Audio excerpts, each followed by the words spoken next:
Jersey. Jersey records. I mean, debate records in the barbershop, because I ain't never heard too many people debate about the WNBA at the rate they've been doing it.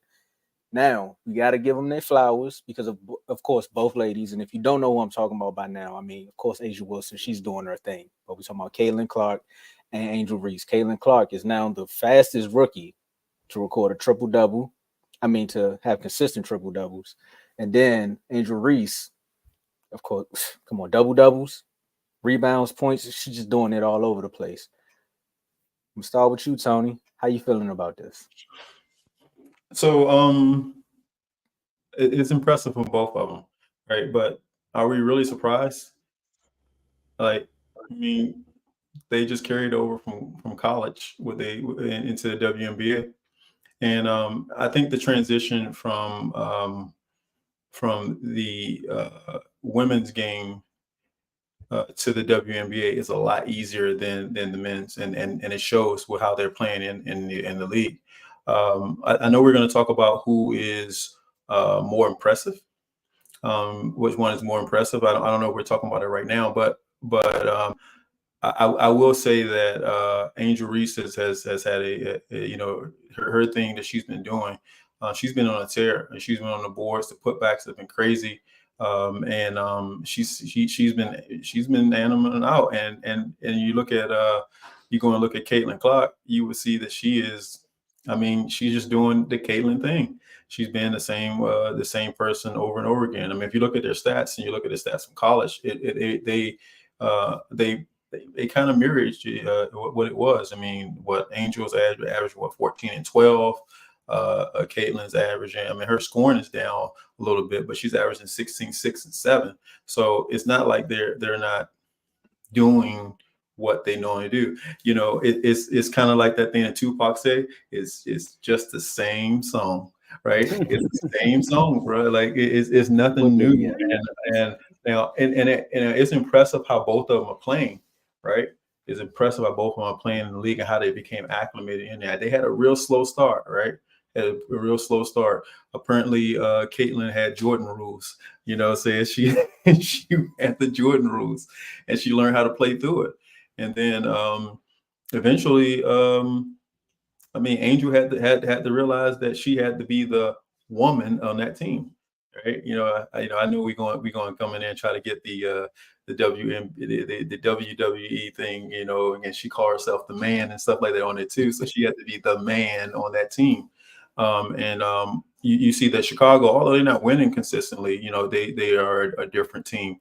So I think both ladies are playing really well. But I'm not really surprised because the transition for me from the women's game to versus the men's game it seems to be a lot easier depending on the caliber of player. Well, I mean, you might want to take that message you just said, Tony, and send it over to Diana Taurasi, because she told Caitlin it wasn't going to be easy.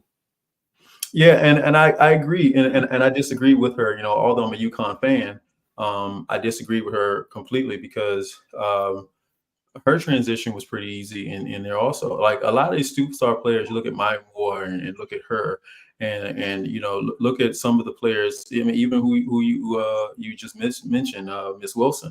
A lot of those players with those type of caliber players transition very easily into the game because it's just that if you really look at it, the WNBA is just a more paid league than the women's college game.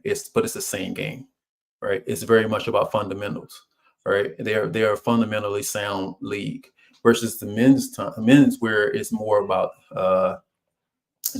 the individual talent versus the team talent in the WNBA.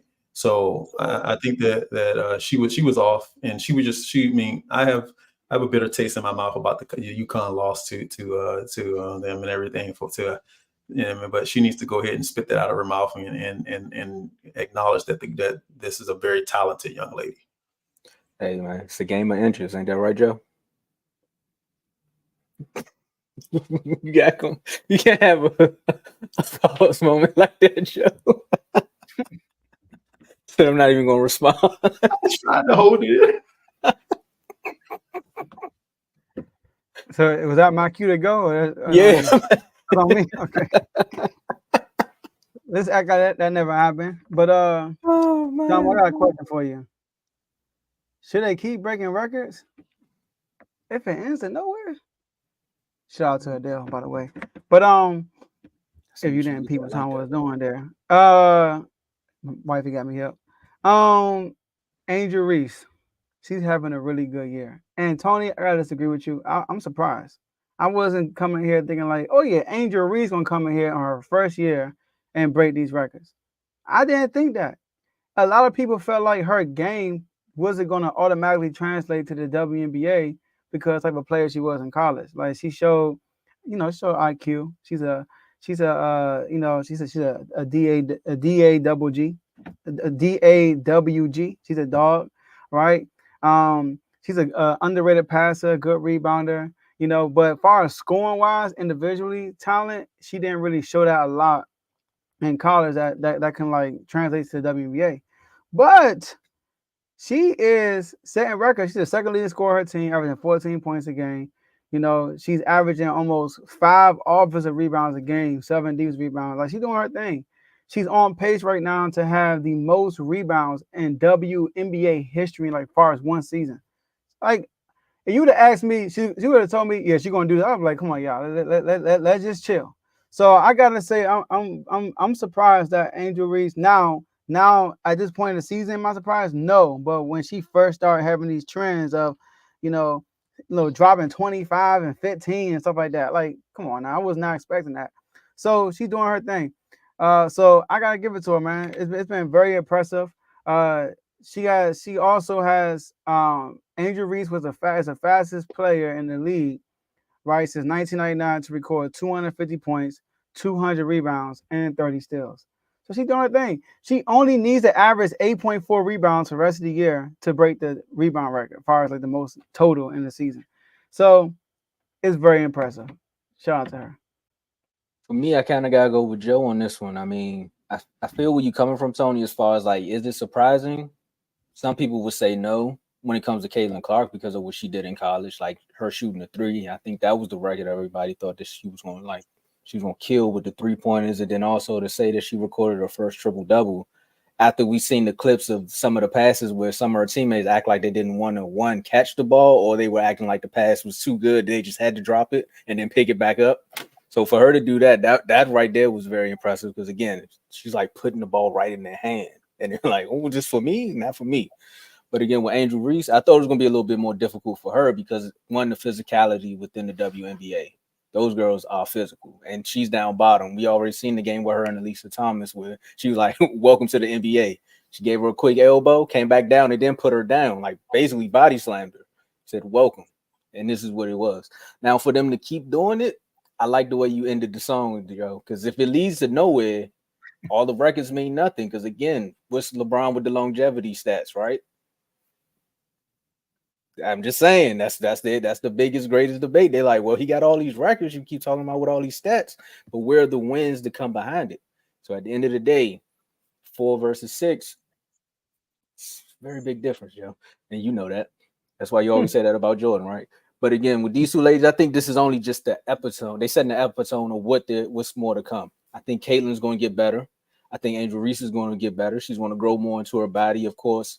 This is one of the reasons why I said this was a good move for her to leave LSU to come into the WNBA because, again, they're going to be more challenging for her versus when she's in college. Of course, she's getting more money, but these ladies are going to challenge her to get better. In college, she already knows that she's at the top of the food chain.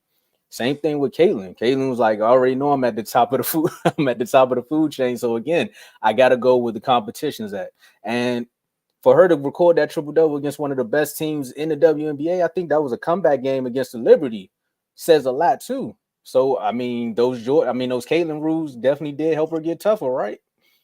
So I'm happy for both of them. Actually, hey, keep going, keep shutting up the doubters.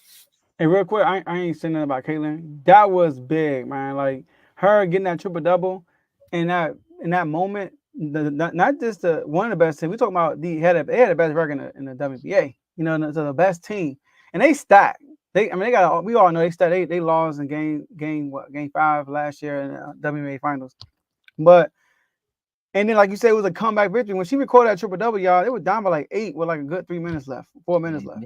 You know, so and you right, Tomo.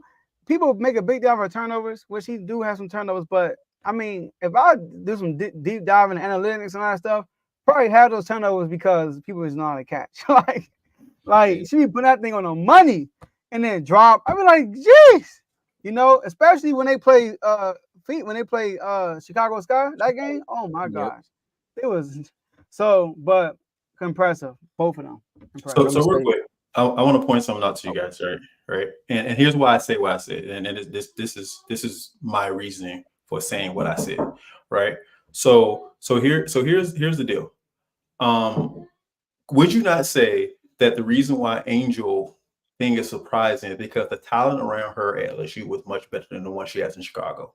So she's scoring more because she's playing with a much better team, and this team right here doesn't seem to be the one to score, so she has to do that. But she didn't have to do that. She really was a rebounder and a putback person at LSU. She wasn't a scorer. I agree with you right there.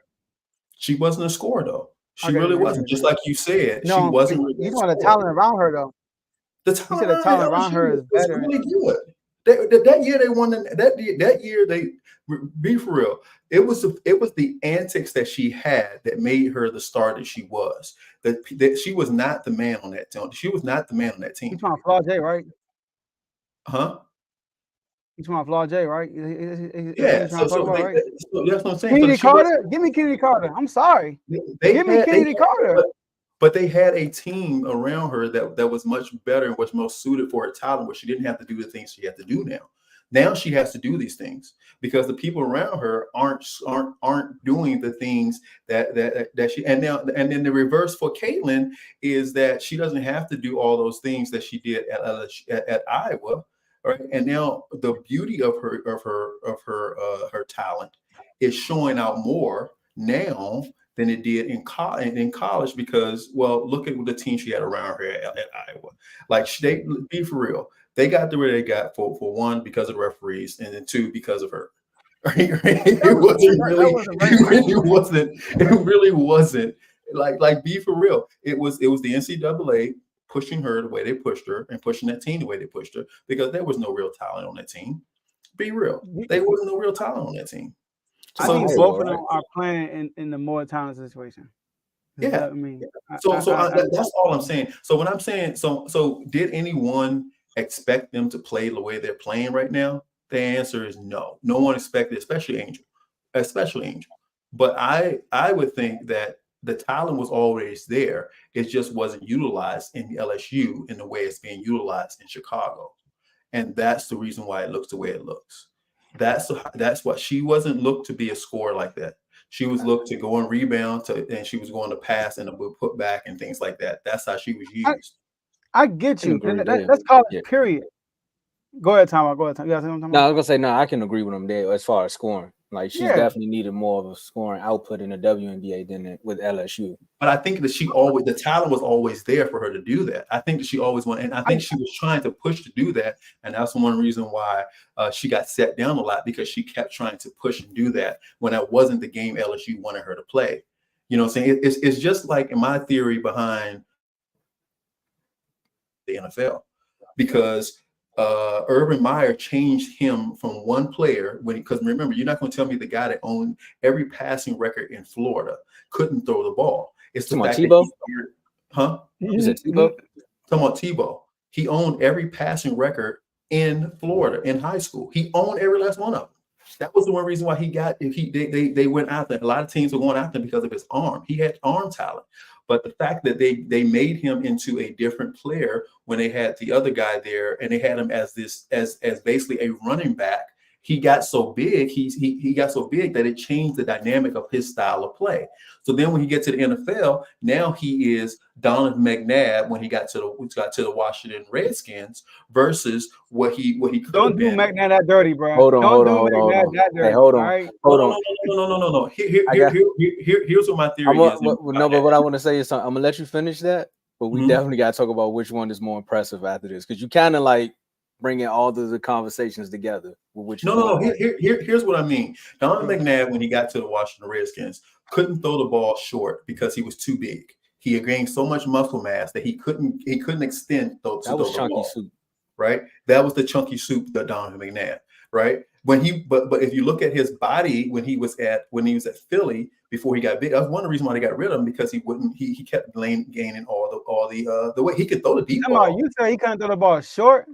He couldn't. He was shorted all the time, and he would get people hurt. Look, He was short. I.e. Deshaun Jackson when he got knocked out the doggone game, okay, because of how he's my Eagles. I'm about to say Deshaun wasn't there with us when McNabb was there. You said with us or the Eagles? No. I'm talking about when he was in Philly. Okay. Right. So what I'm saying is that sometimes coaches can come in there and take a talent that is a certain way and try to change it into what they think the player should be, instead of letting the player blossom into the. That's college, though. That's what I said before. That's college. I agree. That's why college, I said, and that's Kellen Moore. How she is, because I think that they did not come in there and allow her to blossom into the offensive scorer that you're seeing right now. That's exactly. I got you. Now that kind of closes out what you were saying about this is why it's more impressive, because you that's why it's more impressive. Like okay, I got you. I think she always had that talent, because you would see it at times, and then every time you would see it, and she's out the game, because they wanted her to play a certain style. All right, we gotta move on to the next topic. I was gonna let you close it.